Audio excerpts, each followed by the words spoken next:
कंकाल का रहस्य। चौरा गांव के खेतों में इन दिनों खुदाई का काम चल रहा था। असल में इसी गांव से होकर एक अच्छी सड़क गुजरनी थी, इसलिए यहाँ खुदाई शुरू की गई थी। अचानक एक दिन खुदाई करने वाली मशीन से कुछ टकराता है। बाद में जब खोजबीन की जाती है तो वहां से 2 कंकाल मिलते हैं। पुलिस गांव के लोगों से पूछताछ शुरू करती है।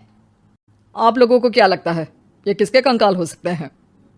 अरे साहब, हमें क्या पता ये किसके कंकाल हैं, आप ही लोग पता लगाइए। हम लोग तो बहुत ज़्यादा डरे हुए हैं। हाँ, हमारी फॉरेंसिक टीम अभी आ रही है। ये बताओ कि इस गांव के रहने वाला कोई जोड़ा गायब तो नहीं ना? क्योंकि शुरुआती जांच में तो ये बात सामने आ रही है कि एक कंकाल किसी पुरुष का है तो एक किसी महिला का। साहब, हमें तो बहुत डर लग रहा है। ऐसे कंकाल मिलने का मतलब गांव के आसपास ही किसी की हत्या हुई है या फिर किसी को जलाकर मार डाला गया है। हाँ साहब, हम अपने परिवार को लेकर बहुत ही ज़्यादा परेशान हैं। देखिए, आप लोगों की परेशानी हम समझ सकते हैं, लेकिन आप लोगों को पुलिस का सहयोग करना होगा, क्योंकि आपके सहयोग के बगैर हम ये पता नहीं लगा सकते हैं कि आखिर ये किसके कंकाल है और इनकी हत्या किसने की। ठीक है साहब, गांव के लोग आपका पूरा सहयोग करेंगे। हाँ साहब, पूरा सहयोग करेंगे। तो फिर ठीक है, हम अपनी जांच शुरू कर देते हैं। कुछ दिन बाद जांच रिपोर्ट आ जाती है। पता चलता है कि ये कंकाल करीब 20 साल पुराने हैं, यानी 20 साल पहले किसी जोड़े की हत्या कर शव को यहाँ पर दबा दिया गया था। इंस्पेक्टर राघव, ये बताओ कि 20 साल पहले की मर्डर मिस्ट्री क्या अब सुलझ सकती है? हाँ सर, क्यों नहीं। लेकिन अब सबूत और गवाह काफी मिट गए होंगे। मुश्किल तो होगी, लेकिन शायद किसी परिवार को इंसाफ मिल सके। इंस्पेक्टर राघव, आप बिल्कुल सही कह रहे हैं। किसी परिवार को तो इंसाफ मिलेगा ही और किसी को उसके किए की सजा भी मिलेगी। जी सर, मैंने तो जांच शुरू भी कर दी है। 20 साल पहले इस गांव के 2 जोड़े अचानक कहीं गायब हो गए थे। मैंने दोनों ही परिवारों के बाकी के सदस्यों से बातचीत शुरू की तो उन्होंने बताया कि उनके बच्चे शहर गए थे, लेकिन आज तक वापस नहीं लौटे हैं। लेकिन ये दोनों शव किस परिवार के सदस्यों के हैं, ये कैसे पता चल सकेगा? सर, मैंने डीएनए टेस्ट करवा लिया है। आज शाम तक इसकी रिपोर्ट भी आ जाएगी। अच्छा, ठीक है। उसी शाम को सर, डीएनए रिपोर्ट के मुताबिक ये दोनों ही लाशें चौरा गांव के रहने वाले प्रधान सुल्तान सिंह के बेटे और बहू की है। लेकिन इनकी हत्याएं किसने की है, ये कैसे पता लगेगा? इसी का तो पता लगाने की कोशिश में जुटा हूं सर। आज सुल्तान सिंह से मिलने भी जा रहा हूं। मेरा बेटा और बहू तो मेरे लिए सिर्फ यादों में ही रह गए थे। हमें उनकी लाशें तक नहीं मिल सकी थी। आज 20 साल बाद उनके कंकाल मिले हैं। मैं अब किसके लिए जीऊं?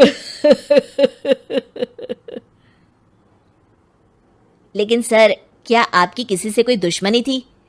अपने बेटे बहू की हत्या के लिए आप किसे जिम्मेदार मान रहे हैं? अब मैं किसका नाम बोलूं?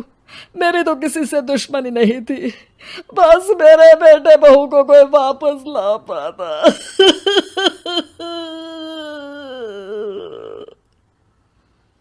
इसके बाद सुल्तान सिंह फूट फूट कर रोना शुरू कर देते हैं।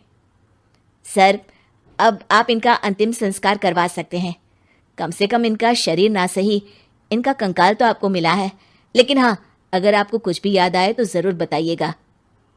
मेरी तो बेटा अब उम्र हो गई है, लेकिन मेरे बेटे और बहू के हत्यारों का जरूर पता लगाइएगा, क्योंकि जब तक हत्यारे पकड़े नहीं जाएंगे मेरा मन नहीं मानेगा।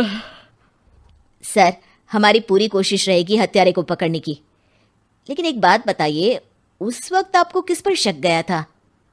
उस वक्त मेरे एक ड्राइवर को पकड़ा गया था, लेकिन सबूतों के अभाव में उसे छोड़ दिया गया था। अच्छा, और ड्राइवर पर कैसे शक हुआ था? क्योंकि उस दिन ड्राइवर छुट्टी पर था। उस समय लेकिन लाश क्यों नहीं मिल सकी थी? उस वक्त पुलिस ने बहुत कोशिश की थी, लेकिन दोनों की डेड बॉडी नहीं मिल सकी थी। ठीक है, हमारी तफ्तीश चल रही है, मैं फिर आऊंगा। इसके बाद इंस्पेक्टर वहां से चला जाता है और सुल्तान सिंह अपने बेटे और बहू की याद में खो जाते हैं। कुछ दिन बाद सुल्तान सर, एक बात बताइए, जब आपके बेटे बहू की हत्या हुई थी, उसी के आसपास आपके ही गांव का रहने वाला एक और जोड़ा उसी वक्त गायब हो गया था ना? हाँ सर, अलका और अभिषेक, वो भी मेरे बच्चों जैसे ही थे। तो फिर वो कहाँ है? उनका भी आज तक पता नहीं चल सका, लेकिन बताते हैं कि कुछ साल पहले अभिषेक को गांव के ही किसी आदमी ने मुंबई में देखा था, लेकिन फिर वो गायब हो गया। यानी अभिषेक और अलका की हत्या नहीं हुई थी, बल्कि उन्होंने किसी वजह से खुद ही गांव छोड़ दिया था। हाँ हाँ, हो सकता है, क्योंकि अभिषेक मेरे बेटे संतोष का अच्छा दोस्त था और उसका मेरे घर भी आना जाना लगा रहता था। हो सकता है कि उसने मेरे बेटे और बहू के बारे में सुन लिया हो और ये गांव छोड़ दिया हो सकता है। उनके परिवार का कोई अब नहीं रहता क्या इस गांव में? अब तो कोई नहीं रहता। एक चाचा थे, लेकिन उन्होंने भी अपना पुश्तैनी मकान बेच दिया है। वो भी अब कहीं शहर में ही बस गए हैं। ओह, अभिषेक और अलका के बारे में भी पता लगाना होगा। हो सकता है कि वही इस हत्या के बारे में कुछ बता सके। हो तो सकता है, लेकिन वो बेचारे तो खुद ही वक्त के मारे थे, वो क्या बताएंगे। फिर भी सर, जब केस दोबारा खुला है तो जांच तो करनी ही पड़ेगी, और इस बार तो लाशें भी बरामद हुई है। कुछ दिन तक लगातार तफ्तीश चलती रही। एक दिन थाने से सुल्तान सिंह को फोन आता है। हाँ, कौन बोल रहा है? सर, मैं कांस्टेबल तुलाराम बोल रहा हूँ थाने से। आपको थाने आना पड़ेगा। थाने? लेकिन क्यों? सर, किसी की पहचान करवानी है। अच्छा ठीक है, मैं दोपहर तक पहुंचता हूँ। सुल्तान सिंह दोपहर में थाने पहुंचता है। कई पुलिस के अधिकारी वहां मौजूद रहते हैं। सर, आपके बेटे की हत्या का रहस्य आज शायद सुलझ जाए। अच्छा इंस्पेक्टर राघव, पर वो कैसे? सर, उस आदमी को देखिए, क्या वही अभिषेक है? सुल्तान सिंह की आंखों में हैरानी से आंसू आ जाते हैं। हाँ सर, यही अभिषेक है। ये आपको कहाँ से मिला? सिर्फ अभिषेक ही नहीं, बल्कि इसकी पत्नी अलका भी इसके साथ है। मैडम, जरा अभिषेक की पत्नी को लाइए। जैसे ही अलका को पेश किया जाता है, सुल्तान सिंह जमीन पर गिर जाते हैं। सुल्तान सर, क्या हुआ आपको? आप अलका को देखकर गिर क्यों गए?